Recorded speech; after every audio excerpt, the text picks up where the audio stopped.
அத்தியாயம் 2. அன்று முழுவதும் நதியா ஒருவித பதட்டத்துடனே இருந்தாள். நித்யாவோ விஷால் கொடுத்த பணத்தை வைத்துக்கொண்டு என்ன வாங்கலாம் என்று யோசிப்பதிலேயே நேரத்தை கடத்தினாள். ஆனாலும் மனதின் ஓரத்தில் இங்கே எதுக்கு வந்தாங்க, நான் நோட்ஸ் வாங்க பணம் எதுவும் கேட்காமல் அதை வேற கொடுத்துட்டு போயிருக்காங்களே என்று யோசித்தபடியே தோழியை திரும்பி பார்த்ததும் நினைவிற்கு வந்தது. இவளை பார்க்கணும்னு காலையிலேயே மல்லுக்கு நின்னாங்களே, ஒருவேளை அதுக்கு தான் வந்தாங்களோ என்று யோசிக்கும் போதே பயம் வந்தது. ஒரு பக்கம் சேச்சா அண்ணா அவ்வளோலாம் மோசம் இல்லை என்று எண்ணிக்கொண்டாள்.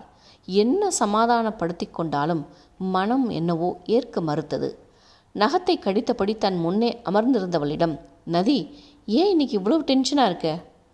சட்டென்று நிமிர்ந்து அவளது முகத்தை பார்த்தவள், அது என்னவோ ஒரு பயம் நித்தி, எனக்கு என்ன சொல்கிறதுன்னு தெரியல, உள்ளுக்குள்ளே என்னவோ பயமாக இருக்குது. அதுதான் ஏன் சொல்லட்டுமா?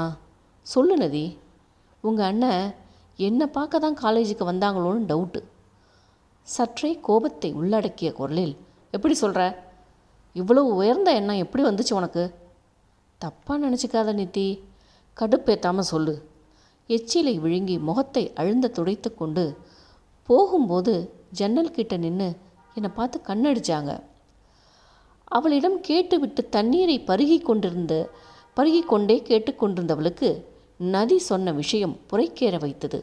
உள்ளுக்குள், அடே அண்ணா, இந்த வேலை பார்க்கத்தான் காலேஜுக்கு வந்தியா என்று கழுவி ஊற்றி கொண்டிருந்தாள். அவள் தலையை தட்டி கொடுத்து, நானும் எதிர்பார்க்கல நித்தி, உங்கள் அண்ணனுங்களை பற்றி நீ சொன்னதை வச்சு ரொம்ப மரியாதை வச்சிருந்தேன் என்றாள். மனதிற்குள் எழுந்த எரிச்சலை அடக்கி கொண்டு பல்லை கடித்தபடி, நீ ஏதோ தப்பாக புரிஞ்சுக்கிட்டு இருக்க நதி, அண்ணா அப்படிப்பட்ட ஆள் இல்லை. அப்போ நீ என்ன நோட்ஸ் வாங்க பணம் கேட்டிருந்தியா? அது விடு நித்தி என்றவள் எழுந்து அங்கிருந்து விடு விடு என்று சென்று விட்டாள். நித்யாவிற்கோ அண்ணனை அடித்து துவைத்து விடும் ஆத்திரம் எழ அதே கோபத்தோடு வீட்டிற்குள் சென்றாள்.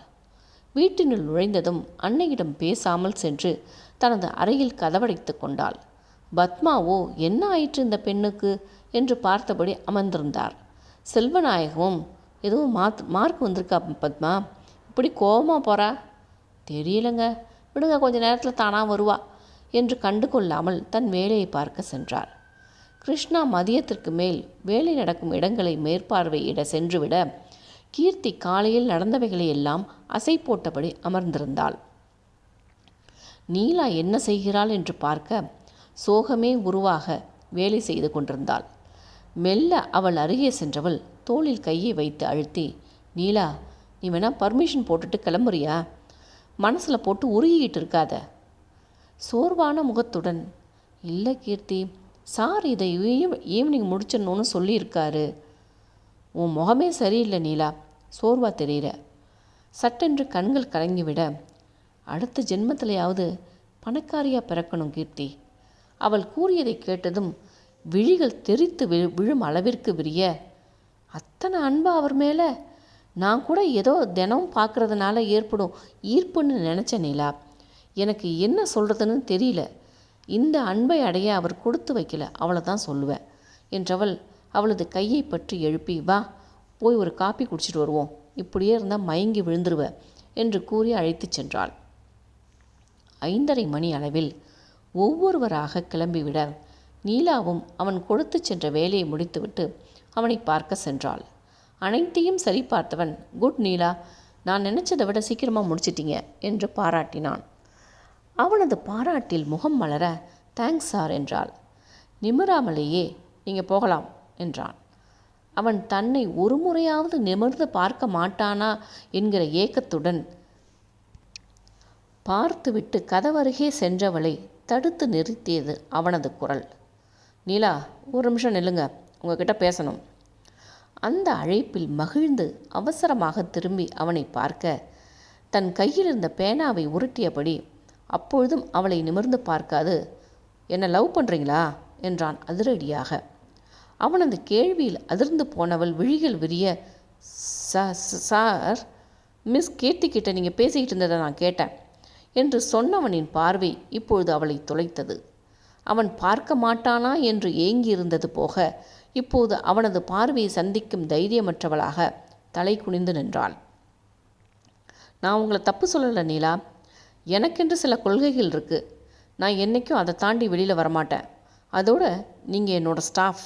இதை தாண்டி இங்கே எந்த ஒரு ரிலேஷன்ஷிப்பும் வளருவதை நான் என்றைக்குமே அனுமதிக்க மாட்டேன் என்றான் கூர்மையான குரலில்.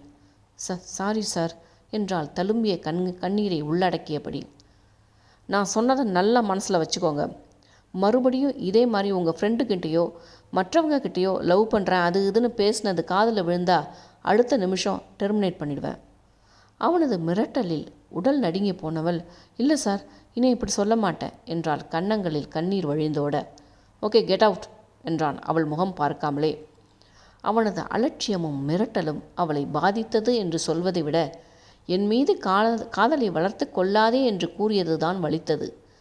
தள்ளாட்டமான நடையுடன் சென்று தனது பொருட்களை எடுத்துக்கொண்டு அங்கிருந்து வெளியேறினாள்.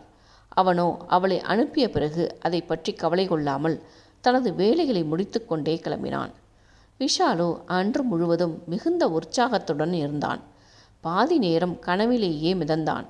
அவனது கனவு காதலியை கண்டுவிட்ட மகிழ்வு அவன் முகத்தில் அப்பட்டமாக தெரிந்தது. என்ன மச்சி, 1000 வாட் பல்பு எரியுது முகத்தில், என்ன விஷயம்? மச்சி, என் வருங்காலத்தை பார்த்துட்டேன். என்னடா சொல்கிற? ஆமாம் மச்சி, என் தங்கச்சியோட ஃப்ரெண்டு. சும்மா அழகுனா அழகு, அப்படி ஒரு அழகு. அவதாண்டா, நான் முடிவே பண்ணிட்டேன். மச்சி, எத்தனை தடவை பார்த்துருப்பேன் அந்த பொண்ணை. இன்றைக்கி தாண்டா பார்த்தேன். முதல் பார்வையிலேயே விழுந்துட்டேன்டா.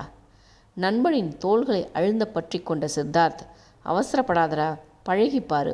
அவங்களுக்கும் பிடிச்சா பிரச்சனை இல்லை. என்ன யாருக்காவது பிடிக்காமல் போகுமாடா? செம ஹேண்ட்ஸம், நல்ல கலரு, பெண்களுக்கு பிடிச்ச மாதிரி ஹைட்டு, நல்ல சம்பளம் வாங்குகிறேன். அப்புறம் முதல் பார்வையிலேயே லவ் பண்ண வைக்கிற தில்லு, இதெல்லாம் வேண்டாம்னு யாராவது சொல்லுவாங்களா? அவன் சொன்னதை கேட்டு வயிற்றை பிடித்து கொண்டு சிரித்த சித், பார்த்த உடனே பிடிக்குதோ இல்லையோ உன் பேச்சில் கவுத்துடுவடா என்று சொல்லி கொண்டிருக்கும் போதே விஷாலின் முகம் சுணங்கியது. என்னடா, என்ன ஆச்சு? காலையில் நடந்தவைகளை அவனிடம் சொல்ல அவளை பார்க்கணுங்கிற ஆசையில் பொய் சொல்லிட்டேன். இப்போ வீட்டுக்கு போனால் என் தங்கச்சி பிசாசுக்கிட்ட சிக்கி சின்ன பின்னா ஆகிடுவேண்டா. காதலில் இதெல்லாம் சகஜமாச்சி. இப்போதாண்டா பார்க்கவே ஆரம்பிச்சிருக்கேன். விடுறா, உன் தங்கச்சியை தானே பார்த்துக்கலாம். நம்பிக்கை தான் வாழ்க்கை என்று கூறினாலும் நித்யாவிடம் என்ன சொல்வது என்கிற சிந்தனை எழுந்து மறைந்தது. 8 மணி அளவில் வீடு திரும்பியவனை அமைதியான வீடு வரவேற்றது. பொதுவாக இந்த நேரத்திற்கு நித்யா அன்னையிடம் ஏதாவது வளவளத்து கொண்டிருப்பாள். ஆனால் இன்று பத்மா மட்டும் அமர்ந்து ஏதோ ஒரு மொக்கையான சீரியலை பார்த்து கொண்டிருந்தார். என்னம்மா நித்யா, எங்க தனியாக உட்காந்துருக்கீங்க? என்னன்னு தெரியல விஷாலு, சாயங்காலம் வந்ததுலேருந்து கதவை சாத்திக்கிட்டு உள்ளேயே உட்காந்துருக்கா. மார்க் எதுவும் ஊற்றிக்கிட்டோ? அதை கேட்டதும் உள்ளுக்குள் உதறல் எடுக்க, சுனாமி எஃபெக்ட் பலமாக இருக்கும் போல, சேதாரம் அதிகமடா விஷாலு, இன்னைக்கு கதை கந்தல் தான் என்று சொல்லி கொண்டவன், அதெல்லாம் இருக்காதுமா, ஃப்ரெண்டுக்கிட்ட ஏதாவது சண்டையாக இருக்கும் என்றவன் அவர் அருகே அமர்ந்து கொண்டான். இருக்கும். அண்ணன் வந்தாச்சாம்மா? வந்துட்டான்டா, எப்பவும் போல நிலவை பார்த்து வானம் சொன்னது என்னை தொடாதேன்னு மாடியில் பாட போயிட்டான்.